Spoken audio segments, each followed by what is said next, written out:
The crystal towers of Vale Thora stretched toward twin suns, like frozen lightning against the purple sky.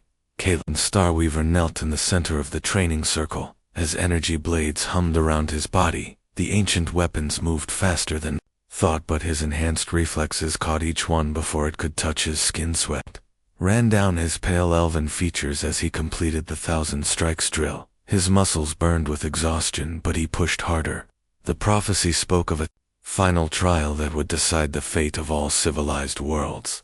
For 43 years he had prepared for this moment. High Priestess Sarah Whisper watched from the observation deck. Her silver hair flowed like liquid starlight as she studied the scrolls. Again, the words remained unchanged, but their meaning felt different each time she read them. A young race would rise to challenge everything the celestial dominion had built over 10,000 years. The stars beyond Vale Thora suddenly blazed with new light. A ship dropped out of hyperspace near the outer sensor grid. Its design was crude compared to elven vessels, but it moved with purpose toward their world. Commander Lisa Grant stood on the bridge of the new frontier as her crew ran final system checks. The long journey from Earth had brought them to this distant sector, where no human had ever traveled. Her orders were simple: explore and make peaceful contact with any intelligent species they encountered. The elven fleet surrounded the human ship within minutes. Sleek vessels that looked more like art than weapons took positions around the new frontier. Lisa studied the tactical display and nodded to her communications. Officer Captain Amy Torres opened a channel to the lead elven ship. Her voice carried across space with careful diplomacy. We come in peace from the planet Earth, seeking friendship with all civilized beings. Archon Valdris Nightbane received the transmission aboard his flagship. The humans spoke common Galactic, but their accent was strange. Their ship design showed they were primitive, but something about their formation made him pause. They positioned themselves defensively, but not aggressive. Lekalon felt the disturbance in the force. As the alien ship arrived, his meditation broke. His visions flashed through his mind. A woman with short brown hair leading soldiers through impossible battles. Her tactics made no sense, but somehow always worked. The training session ended as alerts echoed through the Crystal City. Kalon cleaned his weapons and prepared to join the contact team. His curiosity about these humans grew stronger with each passing moment. Lisa Grant stepped into the transport pod with 3 of her officers. The elven shuttle that came to collect them moved without any visible engines. Magic and technology blended together in ways that challenged human understanding. The meeting hall on Vale Thora could have held 1,000 beings. Its walls showed moving pictures of elven history spanning millennia. Kalen stood with the other representatives as the humans entered it. The height difference was obvious. The elves towered over the humans by almost 2 feet. But Lisa Grant walked with confidence that filled the space around her. She met each elven gaze without fear or submission. High Priestess Zara spoke first in the ancient manner. Welcome, strangers from distant stars. We are the Celestial Dominion, guardians of order in this galaxy state. Your purpose and intentions. Lisa stepped forward with a slight smile. We are explorers and scientists from Earth. We seek knowledge, friendship, and trade with all peaceful species. Our only intention is to learn and grow together. The formal words were expected, but Kalen noticed something else in her voice. There was strength there, but also warmth. These humans seemed genuinely interested in cooperation, not conquest. Con Valdris asked about human military capabilities, and Lisa answered honestly. They had fought wars on their homeworld, but now worked together to explore space. Their weapons were basic, but their strategies were creative. Ekalon studied the human commander throughout the meeting. Her responses showed tactical thinking, but also flexibility. She adapted her answers based on elven reactions. Rather than following a rigid script, the meeting continued for hours. As both sides shared basic information about their civilizations, the elves spoke of their mastery over matter and energy, while humans described their journey from a single world to the stars. As the formal session ended, Zara approached Lisa privately. The prophecies speak of trials ahead. Commander Grant, Your people have arrived at a significant time in galactic history. Lisa nodded respectfully. Priestess Zara, we hope to be good neighbors and allies in whatever challenges may come. Our species has learned that cooperation achieves more than conflict. That evening, Kalen meditated on what he had observed. The humans were physically weaker and technologically inferior, but something about them intrigued him. Their commander showed a kind of strength that did not depend on physical power or advanced weapons. Days passed as cultural exchanges continued. Human scientists marveled at elven technology while elven scholars studied human history. The story of how humans had overcome their differences to reach the stars impressed even the oldest Elva. Requested permission to observe human military exercises. Lisa agreed and brought him aboard the New Frontier to watch her crew train. Their methods were chaotic compared to elven precision, but somehow effective. Lieutenant Kelly Brooks demonstrated human demolitions techniques. Her approach seemed reckless, but achieved results that pure calculation could not predict. She smiled at Kalen after each successful explosion. The elven champion began to understand that humans fought differently. They used intuition and improvisation, where elves relied on perfection and preparation. Both methods had value, but served different purposes. News arrived from the Outer Rim about strange attacks on remote colonies. The reports were fragmentary, but spoke of machines that consumed everything in their path. No survivors remained to describe the attackers in details. Aura called an emergency council as more reports arrived. The pattern was clear. Something was moving through uninhabited space toward the civilized galaxy. The ancient text spoke of that would test all life. Kellen felt destiny calling as he intensified his training. The final trial approached and he would need every skill he had developed over the decades. But now his preparation included new elements learned from watching humans. Lisa Grant received orders to return to Earth with news of the elven contact, but she requested permission to remain. Her tactical experience might prove valuable in the growing crisis. The High Priestess granted the request after consulting the prophecies. The young race would play a crucial role in coming events. Their presence at this moment could not be coincidence. As Vale Thera prepared for war, Kalen sparred with human soldiers to understand their methods. He learned that humans excelled at adapting to unexpected situations, while elves mastered predetermined responses. The training expanded his abilities in ways he had not anticipated. Raw power and perfect technique remained important, but flexibility and creative thinking offered new possibilities. Captain Torres took the New Frontier back to Earth with messages for the human government.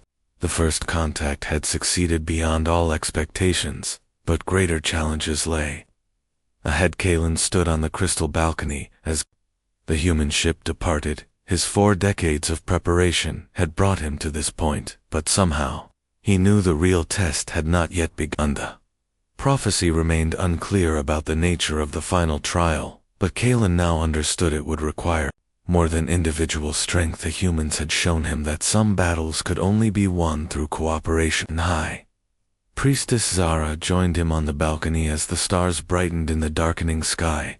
The ancient texts spoke truly, she said. The young race brings new hope, but also new uncertainty. Devlon nodded as he watched the last traces of the human ship disappear into hyperspace. Whatever came next would test everything both species had learned about war and survival. The first reports came from the edge of nowhere. Remote mining stations and research outposts simply stopped transmitting. Survey ships found only empty space where colonies had thrived for centuries. Dr.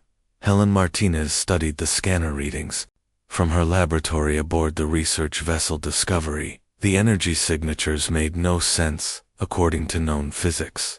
Whatever had attacked these places operated by rules that science could not yet explain. Klin led the first investigation team to the Outer Rim. His enhanced senses detected traces of something alien lingering in the void. The residue felt wrong somehow, as if reality itself had been damaged. The ruins of Mining Station 7 floated in fragments too small to identify.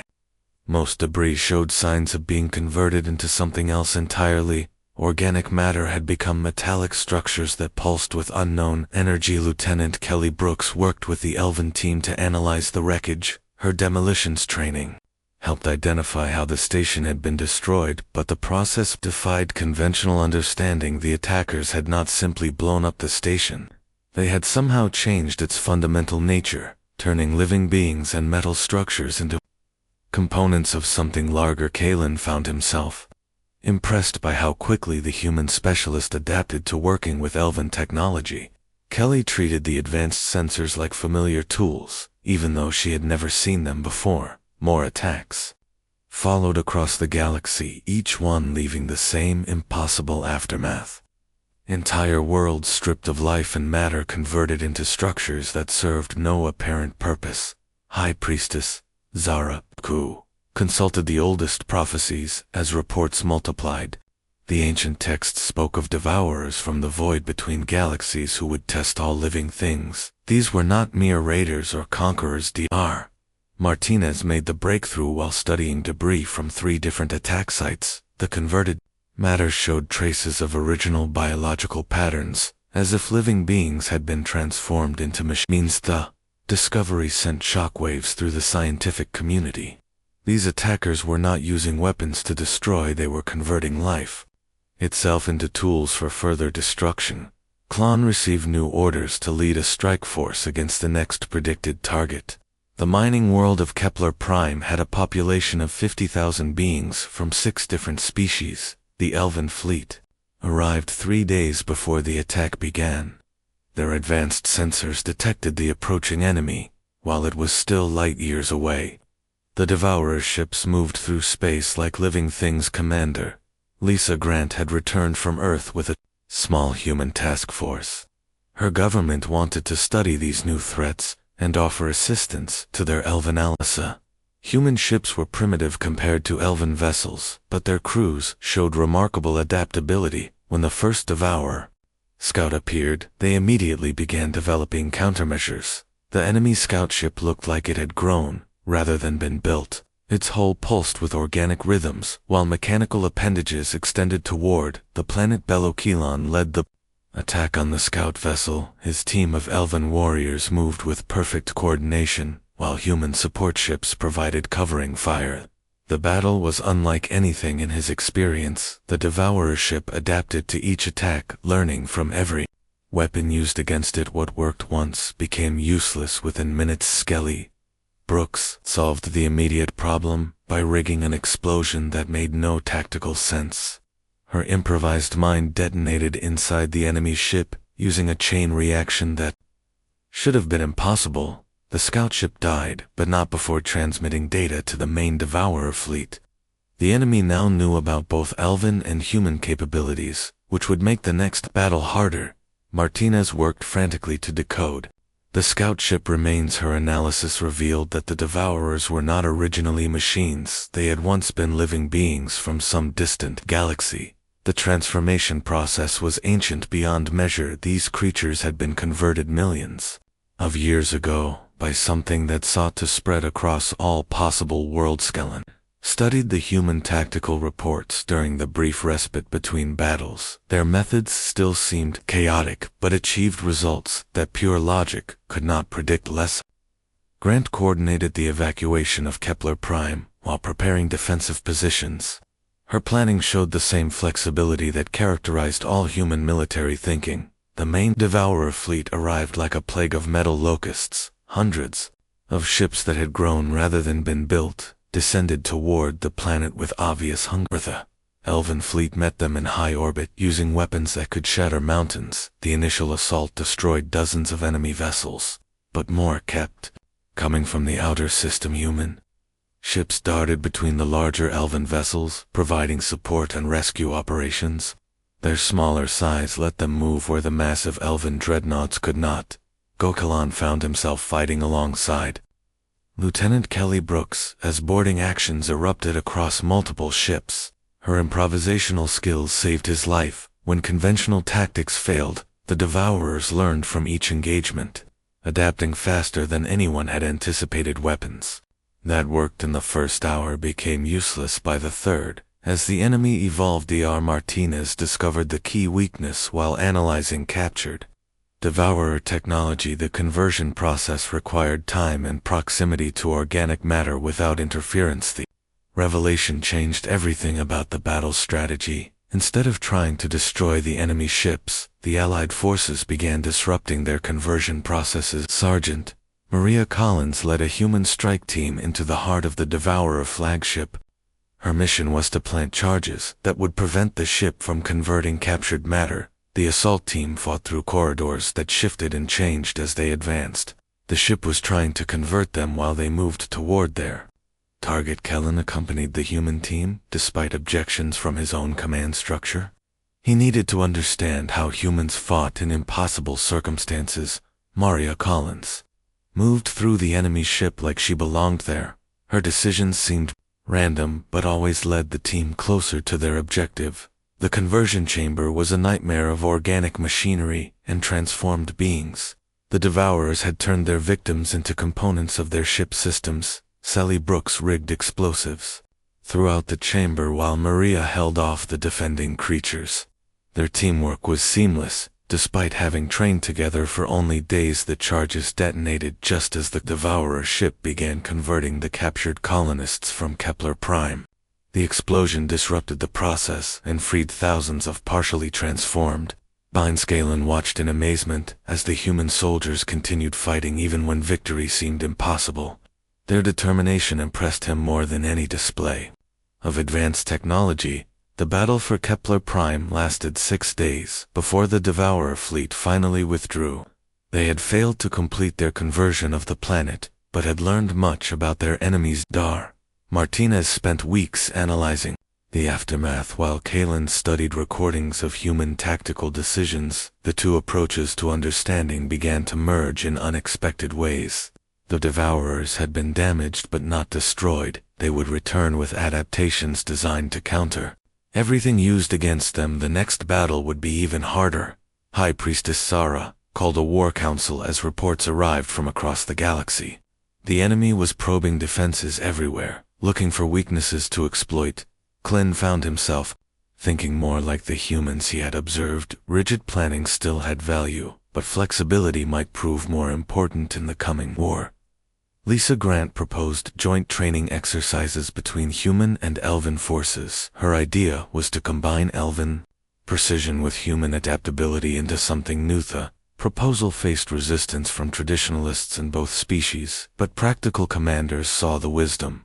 Military doctrine would need to evolve to face this unprecedented threat. Captain Amy Torres returned from Earth with reinforcements and new experimental weapons. Human scientists had been working around the clock to develop countermeasures. The reinforcements included Dr. Sandra Powell, a quantum physicist, who had developed theoretical weapons based on Dr. Martinez's discoveries. Her work might provide answers. Skellen began training with human instructors, while human soldiers learned elven techniques. The cultural exchange created new tactical possibilities neither species had considered. Alone, the Devourer attacks increased in frequency and sophistication. Each assault tested different combinations of defenses, while gathering data for future engagements. Archon Valdris coordinated the overall defense while individual commanders developed local solutions. The enemy was forcing rapid evolution in military thinking. Kellen realized that his decades of preparation had been necessary but insufficient. The final trial would require abilities he had never considered developing. The ancient prophecies spoke of a living weapon that would face the ultimate test, but their meaning remained unclear. Perhaps the weapon was not what everyone expected. As the war intensified, Kalen found himself relying more on human-inspired tactics. His perfect training remained valuable, but needed the flexibility that humans demonstrated naturally. The next phase of the conflict would determine whether the galaxy survived or fell to an enemy that grew stronger with each battle. The massive Devourer fleet appeared at the edge of the Kepler system like a metal storm given form. Hundreds of ships that pulsed with converted life moved toward the research station with obvious hunger. Dr. Sandra Powell worked frantically in the quantum laboratory while evacuation alarms echoed through Kepler station.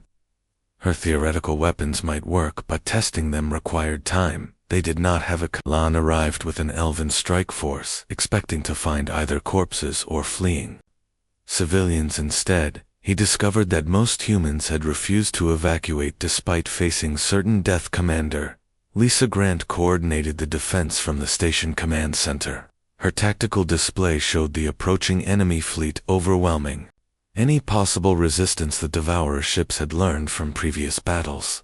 Their hulls now showed adaptations designed to counter both elven energy weapons and human explosives. Dr. Powell explained her plan to the mixed group of defenders. The entire station could be converted into a quantum weapon, but someone would need to trigger it manually from the core. The process required precise timing that no computer could calculate. The quantum fields would fluctuate based on the enemy approach and would need constant adjustment during activation.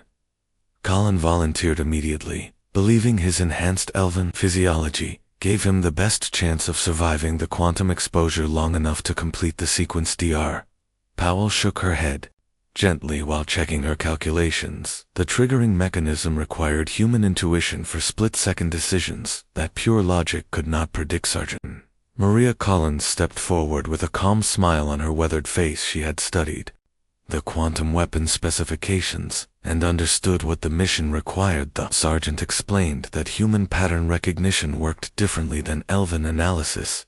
Humans could make successful decisions based on incomplete information and gut feeling. Scalen protested that his 4 decades of training made him the logical choice, but Maria pointed out that logic was exactly what would fail in this situation. The quantum fields would behave chaotically during the triggering sequence, requiring constant adaptation to changing conditions. No amount of preparation could account for every variable. Dr. Martinez supported her colleague analysis. While monitoring the approaching Devourer fleet, the enemy ships were already adapting to the station defenses as they closed the distance. Lieutenant Kelly Brooks prepared secondary explosives throughout the station.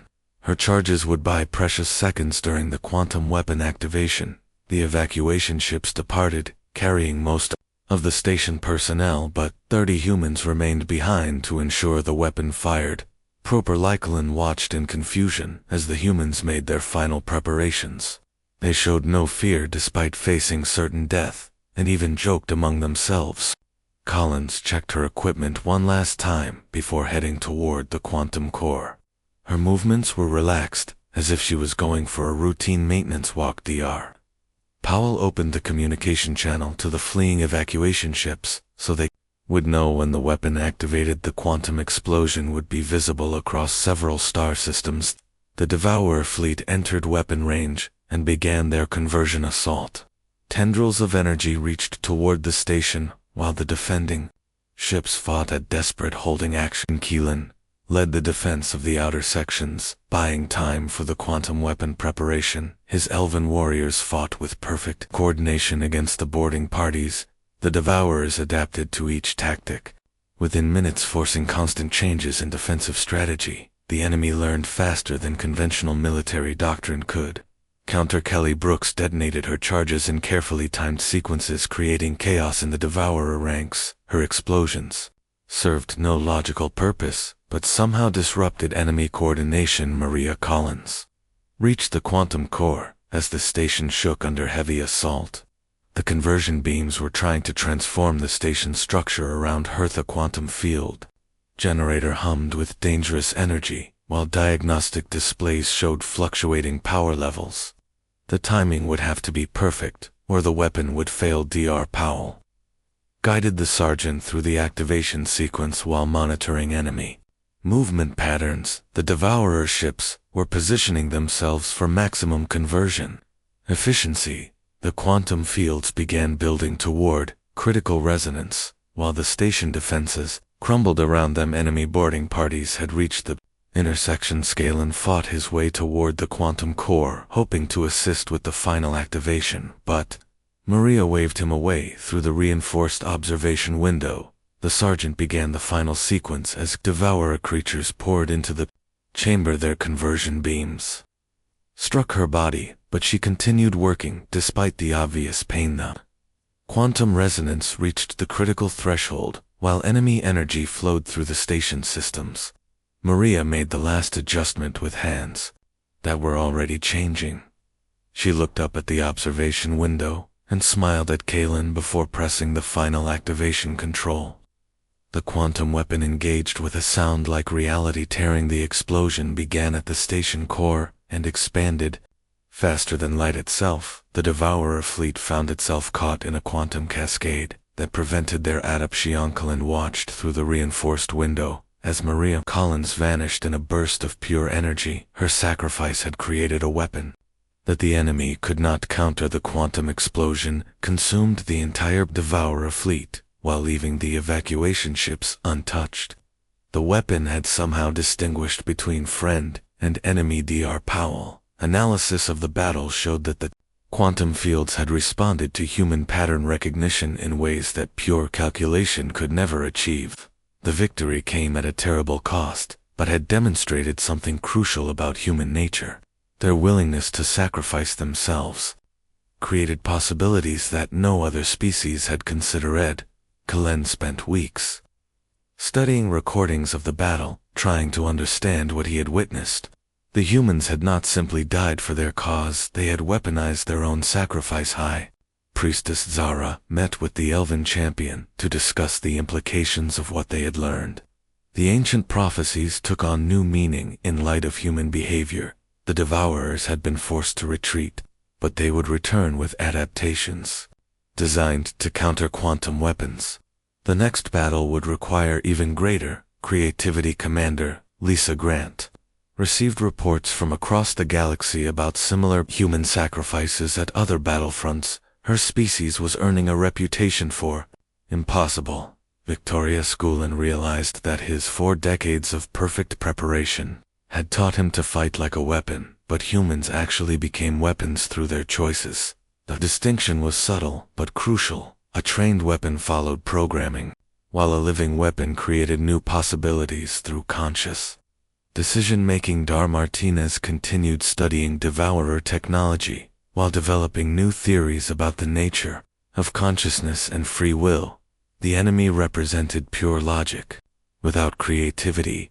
Captain Amy Torres brought news from Earth about a massive military buildup. Human industrial capacity was being converted to warship production at unprecedented rates. The human approach to warfare was spreading to other species.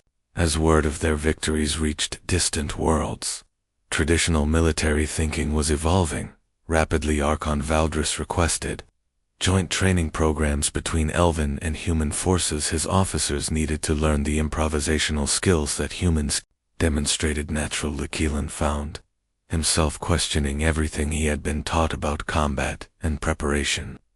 Perfection might be less valuable than the ability to adapt and create solutions. The quantum weapon had worked because Maria Collins made decisions that no program could duplicate. Her human intuition had guided the process in ways that saved billions of lives. Dr. Powell began developing new weapons based on the principle of conscious decision-making rather than predetermined responses. The technology required human operators to function.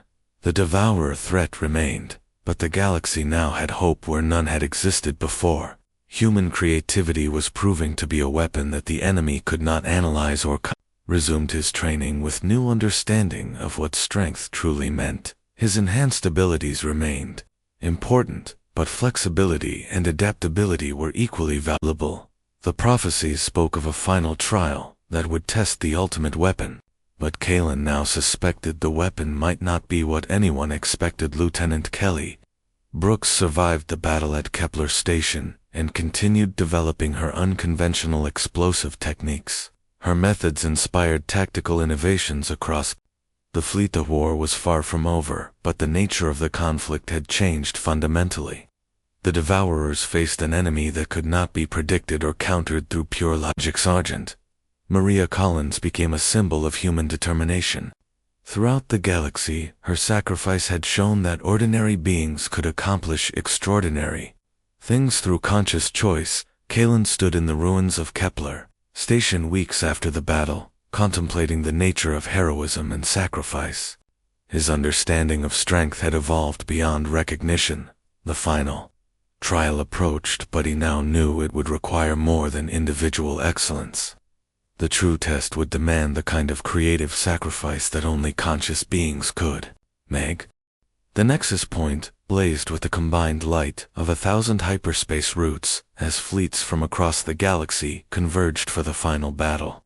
Every civilized species had sent their best ships to defend the hub that connected all inhabited worlds. Captain Rebecca Stone commanded the human dreadnought, indomitable from the bridge that hummed with experimental weapons. Based on years of Dr. Martinez's research, the massive ship bristled with quantum cannons and reality disruption fields Galen stood on the command deck of the Elven flagship, watching as enemy contacts multiplied on the tactical displays. The Devourer fleet emerging from dark space was larger than anything they had faced before them. Enemy ships had evolved far beyond their original forms. Each vessel showed adaptations learned from previous battles. Their hulls rippled with converted life that pulsed in unison. Admiral Patricia Wells coordinated the human battle group while maintaining communication with allied fleet commanders. Her tactical network linked ships from dozen species into a unified defense.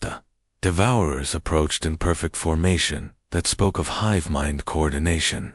Their movements showed none of the individual initiative that marked living crews. High Priestess Sarah transmitted her final prophecy to all fleet commanders as the enemy closed distance. The ancient text spoke clearly now about the nature of the ultimate weapon. The living weapon would not be forged in starfire or enhanced through decades of training. Instead, it would emerge from the fundamental nature of conscious choice. Itself. Keelan led the first wave of fighters against the Devourer vanguard. His enhanced reflexes and 40 years of training made him deadly beyond measure. The enemy responded with tactics that countered every move he made. Their adaptation was instant and perfect, as if they had fought him 1,000 times before. Lieutenant Kelly Brooks piloted her modified bomber through the enemy formation while deploying experimental mines that defied conventional physics. Her improvised tactics confused the Devourer targeting systems. The first phase of battle went badly for the Allied forces. Devourer ships absorbed damage and converted the energy into stronger armor and weapons. Dr. Sandra Powell monitored the quantum weapon systems from her laboratory aboard the Indomitable. The new weapons worked, but the enemy was already adapting to counter them. The collective overmind revealed itself as a massive ship that dwarfed even the largest Allied vessels. Its hull was made from the converted remains of entire civilizations. Captain Stone maneuvered the Indomitable into position for a direct assault on the overmind, while her crew prepared the most powerful weapons in human history. The quantum cannons fired in perfect synchronization, sending waves of reality distortion toward the enemy command ship. The weapons should have torn the target apart. The overmind absorbed the quantum energy and used it to enhance its own systems. The attack that should have ended the battle instead made the enemy stronger. Kellen watched from his fighter as conventional tactics failed completely. The Devourers had become immune to everything the Allied forces could deploy against them. Admiral Wells ordered a general retreat as her battle group suffered catastrophic losses. The enemy was learning faster than new tactics could be developed.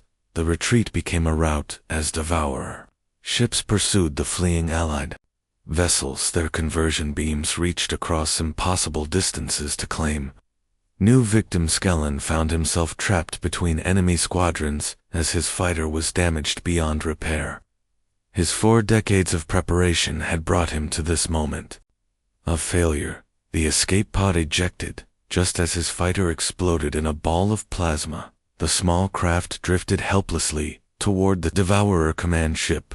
Dr. Powell detected the champion escape pod on her sensors and requested permission to attempt a rescue mission. Captain Stone approved, despite the obvious danger. The Indomitable fought its way through the enemy formation while taking heavy damage from converted weapons. The human crew showed the same determination that had marked all their battle. Kellen was retrieved just as the overmind began pulling his escape pod toward its conversion chambers. His rescue had cost the lives of dozens of human crewmembers. Allied fleet regrouped at the edge of the nexus point, while the consolidated their victory.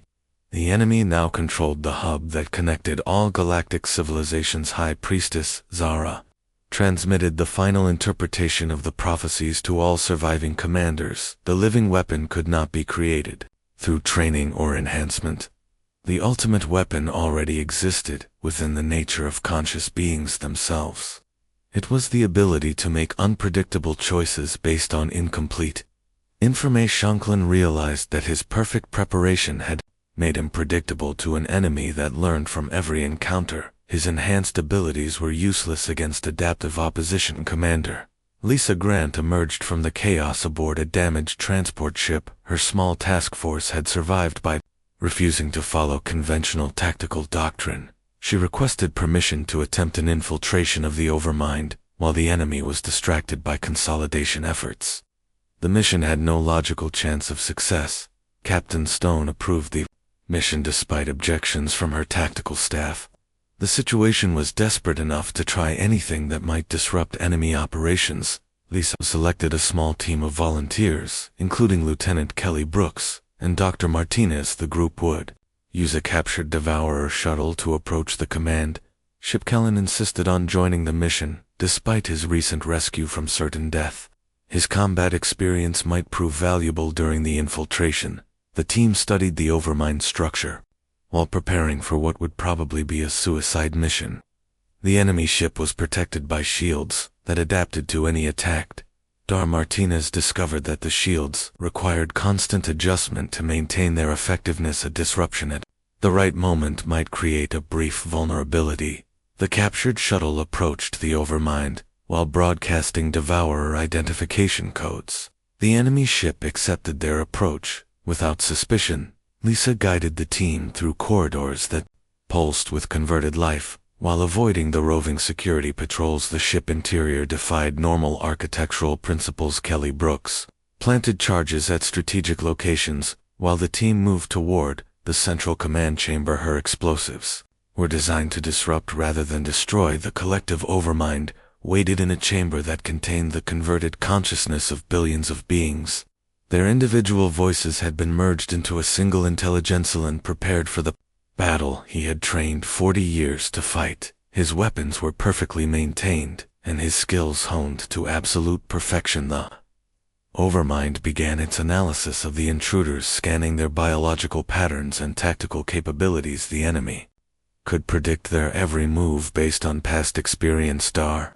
Martinez activated her quantum disruptor, while Kelly triggered the charges throughout the ship. The explosions created momentary chaos in the Overmind system. Skellen attacked with everything he had learned over 4 decades of preparation. His assault was flawless in execution and devastating in its precision. The Overmind adapted to his attack pattern within seconds and began countering every move he made. The perfect training that should have ensured victory became a liability. Lisa Grant watched the futile battle while analyzing the enemy response patterns. The Overmind could counter any predetermined sequence of actions. She realized that the prophecy had been literal about the nature of the living weapon. The ultimate weapon was not a person who had become a weapon through training. The true weapon was someone who embodied the concept of weaponization through their fundamental nature, as a conscious being capable of unpredictable choice. Commander Grant smiled as understanding flooded through her mind. The Devourers could adapt to any weapon except one that did not know what it would do next. Final trial was not about individual strength or perfect preparation. It was about the courage to act without certainty and the willingness to improvise. Solution Scalen continued his desperate assault against an enemy that had already analyzed every technique in his arsenal. His 40 years of training had become meaningless. The Overmind prepared to convert the intruders into components of its collective consciousness. The process would add their tactical knowledge to its ever-growing database. Lisa stepped forward with nothing but a standard plasma rifle and a torn uniform. She had somehow survived the infiltration through methods that made no tactical sense. The moment of revelation was at hand, as the prophecy finally revealed its true meaning. The living weapon had been among them all along, waiting for the right moment. The collective overmind filled the chamber with presence that pressed against reality itself. Billions of converted consciousness spoke in unison, while analyzing the intruders with perfect computational precision. Colin stood ready with his legendary blade drawn, despite knowing that 40 years of preparation meant nothing against an enemy that had already calculated every possible attack. The weapon forged in starfire hummed with power, while ancient inscriptions glowed along its crystalline edges. Enhanced reflexes and mystical training represented the pinnacle of elven warfare. Behind him, Lisa Grant approached with casual confidence that defied the hopeless situation. Her plasma rifle was standard military issue, and her uniform showed tears from the infiltration. The overmind focused its attention on Kalen, while beginning the adaptation sequence that would counter his legendary combat abilities. Every technique he had mastered was analyzed and categorized. Lisa studied the massive chamber while considering options that would probably get them all killed. Her tactical training suggested several approaches, but none offered real hope of success. Dr. Martinez monitored her quantum disruptor as the device recharged. For another attempt, the weapon might buy them precious seconds but would not change the outcome. Lieutenant Kelly Brooks prepared her final charges while calculating blast patterns that could damage the overmind core. The explosives represented their last conventional option. The collective began speaking in voices that echoed with the pain of billions of converted beings. We have absorbed the tactical knowledge of countless civilizations across the galaxy. Your elven champion represents the perfection of individual combat training, but such perfection becomes predictable when analyzed by sufficient computational power. Kellen launched his attack with movements that flowed like deadly poetry. His blade carved patterns through the air that had taken decades to master. The overmind countered every strike with mechanical precision, while adapting to his fighting style in real time. The legendary warrior found himself outmatched by pure calculation. The battle continued for precious minutes as Kalen exhausted his arsenal of techniques against an enemy that learned faster than he could adapt. His enhanced strength meant nothing against opponents that could predict his every move. The mystical powers that made him legendary became liabilities against adaptive logic. Lisa watched the futile combat while her mind raced through alternatives that conventional tactics would never consider. The situation required something beyond training or preparation.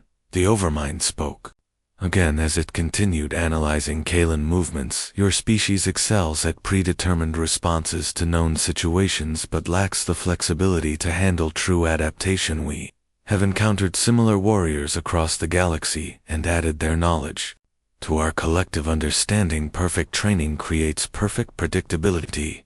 Dar Martinez realized that the quantum disruptor was having unexpected effects on the overmind systems. The enemy was struggling to maintain coherence while adapting to multiple inputs. Kelly Brooks noticed the same phenomenon as her charges disrupted communication pathways throughout the massive ship. The collective was experiencing processing delays. Lisa stepped forward as understanding crystallized in her mind. The prophecy had been literal about the nature of the ultimate weapon against absolute adaptation. The living weapon was not someone who had trained to become a weapon, but rather someone who embodied weaponization through their fundamental nature. As a conscious being, she raised her standard plasma rifle, while the overmind shifted its attention from Kalen to analyze this new threat. The computational process began immediately. The analysis stalled as the collective encountered something unprecedented in its vast experience. Lisa Grant represented variables that could not be predicted or calculated. Her next move depended on factors that she had not yet decided, including options that would only occur to her in the moment of action. Overmind attempted to model her probable responses, but found itself caught in an infinite loop of possibility. Every calculation led to new variables that changed the equation. Lisa smiled as she realized that 40 years of perfect preparation could not compete with 40 seconds of human improvisation. The enemy had no defense against unpredictability. She made her move, not because it was optimal or logical, but because it felt right In that specific moment, the action defied tactical analysis. While accomplishing its purpose, the plasma bolt struck a junction that should have been irrelevant, but somehow triggered a cascade failure throughout the overmined neural network. The collective screamed with billions of voices as processing centers overloaded, trying to understand how an impossible shot had caused critical damage. Kalan watched in amazement as his 4 decades of training became irrelevant. Compared to a single moment of human intuition, the weapon had been among them. All along, Lisa continued her assault with moves that made no sense, according to military doctrine, but somehow disrupted the enemy systems with each impossible success. The Overmind tried desperately to adapt to her tactics, but could not model behavior that was determined by conscious choice rather than programming. Dr. Martinez understood what was happening as her scientific training revealed the deeper truth. The Devourers represented pure logic, without the chaos of creativity. Kelly Brooks joined the attack with explosions that violated proper demolition procedure but created exactly the disruption needed. At each moment, the 3 women fought as living weapons that embodied the concept of conscious choice against an enemy that could only respond to predictable patterns. Scanlan realized that the prophecy had been clear about the nature of the final trial. It was not a test of individual strength, but of the courage to act. Without certainty, the living weapon was not forged through training, but existed within the fundamental nature of beings capable of making unpredictable choices. Coordinated the final assault while improvising tactics that had never been tried before. Her leadership turned chaos into victory through sheer force of will. The Overmind began fragmenting as its processing systems failed to handle the paradox of fighting enemies who did not know their own next moves. The collective tried to convert the intruders, but found the process disrupted by their refusal to follow predictable behavioral patterns. Dr. Martinez activated the quantum disruptor one final time. While the enemy systems were vulnerable to paradox, the weapon resonated with the Overmind confusion. Kelly Brooks detonated her remaining charges in a sequence that created maximum disruption rather than maximum damage. The explosions fed the growing chaos. The Overmind spoke with failing voices as its consciousness began to dissolve. We cannot process behavior that is determined by variables unknown to the actors themselves. Your species represents chaos within the ordered structure of logical adaptation. You are weapons that create themselves through conscious choice. Lisa stepped forward for the final confrontation. While the massive intelligence struggled to maintain coherence, she raised a rifle for a shot that would end everything. The blast was not aimed at any critical system, but struck a seemingly random component that the Overmind had never considered vulnerable. The collective Overmind died not from overwhelming force but from the simple impossibility of predicting someone who embraced unpredictability as a fundamental principle. The Devourer fleet throughout the galaxy began shutting down as their controlling intelligence fragmented into billions of incompatible processes. Sesklin helped evacuate the command chamber as the massive ship began tearing itself apart. The victory belonged to humans who had weaponized their own nature. Captain Rebecca Stone received the team aboard the Indomitable, while the Devourer command ship exploded behind them. The war was finally over. Dr. Martinez began analyzing the wreckage while developing new theories about consciousness and free will. The enemy had represented order without creativity. Admiral Patricia Wells coordinated the rescue of converted beings throughout the galaxy as Devourer systems shut down permanently. Many victims could still be saved. High Priestess Zara transmitted the final interpretation of the prophecies to all surviving fleets. The living weapon had indeed emerged to save civilization all, and spent the journey home contemplating the nature of strength and preparation. His training remained valuable, but was insufficient without the flexibility to adapt. Lissa Grant returned to her duties with the knowledge that humans had saved the galaxy not through superior technology, but through their willingness to improvise. The victory celebration lasted for weeks as billions of beings celebrated their survival. The Devourer threat was ended, but the lessons learned would last forever. Lieutenant Kelly Brooks, continued developing her unconventional tactics. While training others in the art of creative destruction, her methods became standard doctrine. Our Sandra Powell worked on new weapons that required human consciousness to operate effectively. The technology acknowledged that some problems needed intuitive solutions, Captain. Amy Torres brought news from Earth about the expansion of human exploration into previously unknown regions. The galaxy was safe for peaceful development. Clen resumed his role as Elven champion with new understanding of what made a true warrior. Perfect preparation was important, but adaptability was essential. The prophecies had been fulfilled, but their meaning extended beyond the immediate crisis. Conscious beings possessed weapons that pure logic could never. Counter-Commander Lisa Grant stood on the observation deck of her ship, watching the stars of a galaxy saved through the courage to act. Without certainty, the final trial had tested not individual strength, but the fundamental nature of consciousness itself. The living weapon was the willingness to become whatever the moment required. Humanity had proven that the best preparation for the unknown was the courage to make decisions based on incomplete information and trust in conscious choice. The Devourers were gone, but their legacy remained in the knowledge that adaptation and creativity were more powerful than any conventional weapon. Peace returned to the galaxy, but the lessons of the war ensured that future challenges would be met with flexibility, rather than rigid adherence to predetermined plans.